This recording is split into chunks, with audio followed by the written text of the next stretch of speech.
All right, wonderful. We are rolling. Oh, I need a choker. Hello?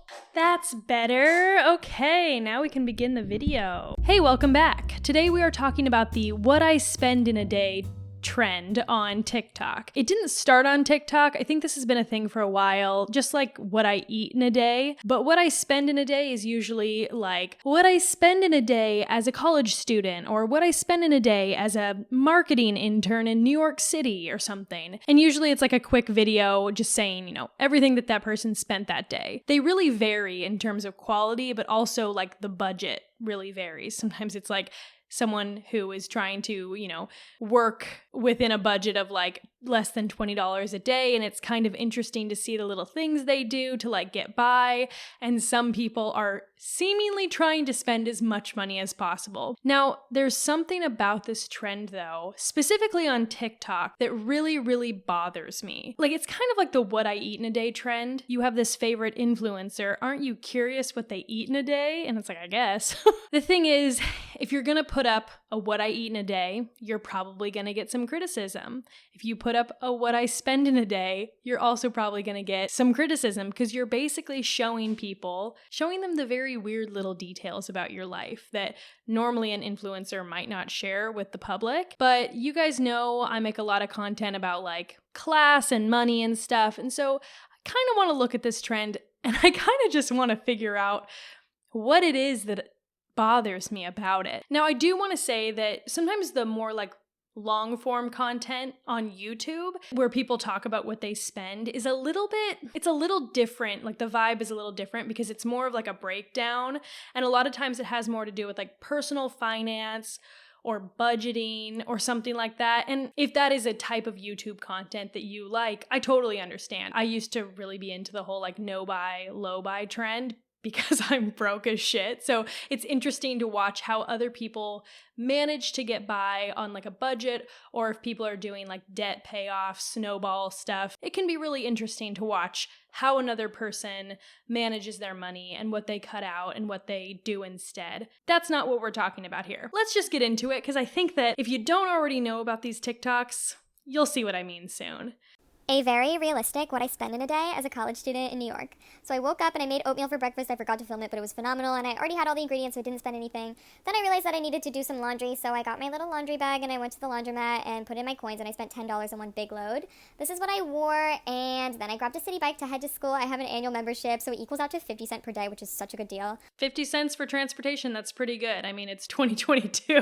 But I stopped at Pret first. I also have a membership here. It's $30 for the month for unlimited coffee every day, so basically $1 a day. And I'm obsessed with it. Whoa, I've never heard of a coffee subscription. Then I went to school. Here's me at FIT. My class was honestly really boring today. After that, I called my friend Luca. He's kind of like my therapist, except he doesn't charge me anything, so that was free. That's not how therapy works, but I'm glad you have a really good friend you can call for free. So I got this little salad for lunch, and it was $8.50, and headed back to school. But first, I obviously needed to stop at Pret again because I wanted to get a large peppermint tea. I love these. Then headed back to school. Here's FIT again, and went to my entrepreneurship class.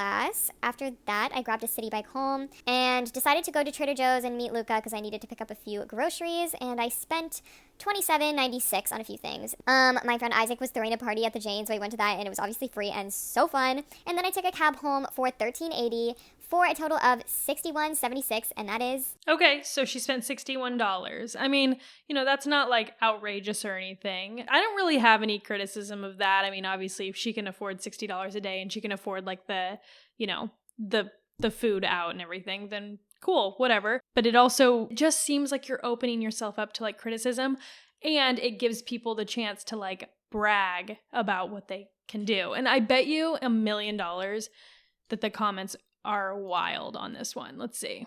Girl, I live off $50 every 2 weeks, please.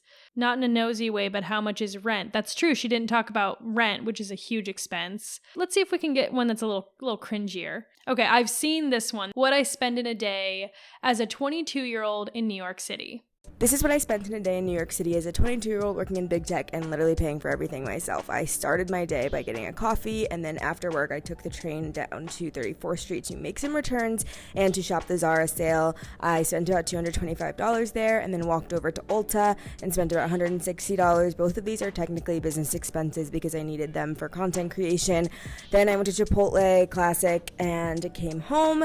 I went to get some groceries and drinks for the weekend, which was about $40. And then I came home and got ready for dinner. I took the train to dinner. I usually would have Ubered, but saving money, and I hated it because I got catcalled. Then we had dinner, which was a little expensive but fun, and I Ubered home. So she spent $540. The reason this one bothered me is because it gave me like this little mini epiphany, if you will, where she said this part. Both of these are technically business expenses because I needed them for content creation. And I'm like, what do you mean? You said you work in big tech, first of all. So, I mean, I guess she could work in big tech and also be making content on the side. But like, it kind of seems like she just went and bought herself some clothes. And then if she posts those clothes in an Instagram picture, she can just write them off as business expenses. But then I had this thought and I was like, does making this video mean that everything she included in this video today, she can write off as a business expense because she put it in one of her content creation videos? And I'm like, holy shit, you could go like buy anything, and as long as you include it in a what I spend in a day, technically you could write it off as a business expense? I don't know. Are there ulterior motives to making these videos? Because they really truly seem so pointless, and all you're doing is like opening yourself up to so much criticism. Like I said, it's not about personal finance and helping people budget. It's mostly about like flexing. She spent hundreds and hundreds of dollars. Obviously, this is going to get people mad, especially people who, I don't know, have to ride the subway every time and maybe get catcalled every time they ride the subway and they can't just take an Uber. Something about this just like really bothers me. And is it because I'm poor? Probably. But I think what this is more than anything is people are obsessed with influencers and they want to know everything about them. And then people who like are trying to become influencers kind of just like latch onto that trend. Okay, what I spend in a day as a corporate tax lawyer living in downtown Toronto. What I spend in a day as a corporate lawyer living in downtown Toronto. For breakfast, I had my Starbucks-iced coffee and a croissant from Le Gourmand. David bought these for me this morning, so I spent $0. And look at him with lunch. He got me Wilbur and another Starbucks coffee. David and I live in a feminist household, which means because he benefits from the very system that oppresses me, the patriarchy, he pays for my food and my Starbucks. These are my reparations for having to live life as a woman in society. That's my kind of equality. Wait, I'm sorry. I just stumbled upon something very, very weird here. I consider myself at least some type of feminist. Obviously, there's different variations. Probably don't agree with every feminist about everything, but that is not that is not his job. I mean, if this is like a sex thing, which I'm sorry to make it immediately about sex, but I know that there's like fin-dom kind of stuff. If that's what this is, no shade. But we live in a feminist household, so he pays for my food. Let's finish it first. They're having tacos. I also got my nails done tonight. These cost $90. Also, peep my new jewels from Shop Emmy. But I took David's credit card to pay for them, so they cost me $0. And after my nails, I finished the night off with an iced tea and a crispy chicken snack wrap from McDonald's, which cost me $6.89. So today, I only spent $6.89. I guess. Okay, my one critique about this feminist thing is that she says this is his reparations for me having to live as a woman in society. Here's the deal. One, him paying for your food in Starbucks doesn't make the patriarchy go away. It also isn't his fault. And I'm not saying, maybe he does contribute to it and he might benefit from it. But it's just really, really specific because, like, the system is what's oppressing women. It's not David's fault. I don't know. I just don't think that responsibility falls on him. And I also don't think that that means she's any less oppressed. Right? What I spend in a day. Okay, we're gonna go back to this. Here's one. Go shopping with me. Welcome back to what I spent in a day. I took the train into the city, got my nails done. This was $65 plus $25 for tip. And I love this. Walked around Soho, ended up at Chanel. That cost me $103. Then walked over to Monica Vidier. Bought this pearl and chain combo for $206. Went to Sugarfish for dinner. That was $64.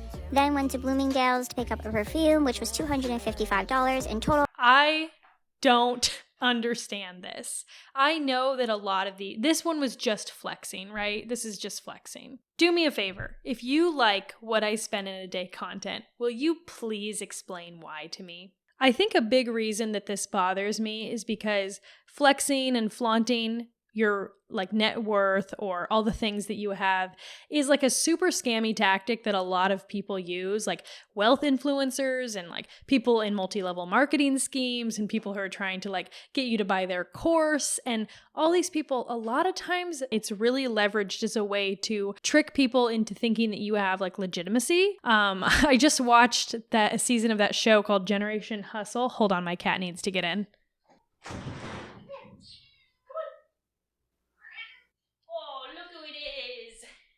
Look who we have here. This is Blueberry. Blueberry, say hi. Hi. Say hi. Say hi. It's a microphone. Say hi. Oh my God, her feet are so cold. I just watched that show, Generation Hustle. I think it's on HBO Max. And it's about how various people got away doing different scams. It's really, really good. And there's this one about this guy. He pretends he's a Saudi prince, but he's in Miami. Super weird. It's crazy. But by having all the fanciest stuff, he's able to make other rich people think he's legit. It's so prevalent on social media, and it really kind of scares me. I feel like these people are taking on massive debt just to get other people to fucking listen to them and also take on massive debt. LOL, look at Blueberry. This is just a whole video of me struggling to understand this trend. What I think is interesting is of these top results, very few of them have felt like budgeting content, like personal finance, you know what I mean? Like personal finance help. They've all just been pretty much like girly kind of what a day in my life is like, and put a dollar amount on it. I know I put out a lot of content that revolves around money and making money and working and stuff like that. But I want to be clear that just because someone makes more money or a lot of money doesn't mean that I like hate them or something. Usually my anger is like at the system or the people who are like actively exploiting other people. If you're like a tech worker and you make hella good money, but you also empathize with the working class and you advocate for better things for people, healthcare and stuff like that, then I've got no beef with you. So this content is just really weird to me because it doesn't seem to be like advocating for anything or talking about anything or discussing anything. It's just like this empty void. Like I said, at least if it's longer form content, there's more of a discussion to be had. There's all sorts of content like that you could argue is useful. I just don't get this fucking trend. What I spend in a day in NYC, featuring a sample sale on how to save money on groceries. Okay, so she's gonna show us something. The devil can't afford Prada. Here's what I spend in a day as a magazine editor in New York City. I started the day by ordering groceries. I'm actually working with the brand on Instagram, so I had to photograph everything. I used what I bought to make coffee and brunch. Then I took the subway to Soho. This was the last day of the Frankie's Bikini sample sale. The selection was honestly so much better than I was expecting. So yeah, I spent some money here.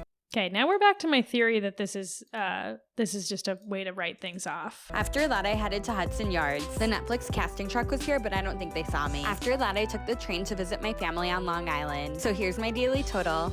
A lot of these comments are people saying, I want to live in New York so badly. I wish I could live in New York. And this is the other thing, is you're making people jealous with this content. This reminds me sort of like the haul content, where like, you might be a 17-year-old and you're watching some multimillionaire with a YouTube channel or something do a haul video about all the stuff they got that day at like whatever store, Nordstrom or something. And you're like, yes, goals. And to me, that is the start of a very unhealthy relationship with money for a lot of young people these days. And it's hard for people. And I don't think it's cool to just like expose kids to these people like flexing on here. It's super weird. I don't know. Those are just some of the problems I have with this content. Be sure to submerge and hit the launch button, and I don't know what else to say. Thanks for watching, and I will see you with a big honkin' video next week.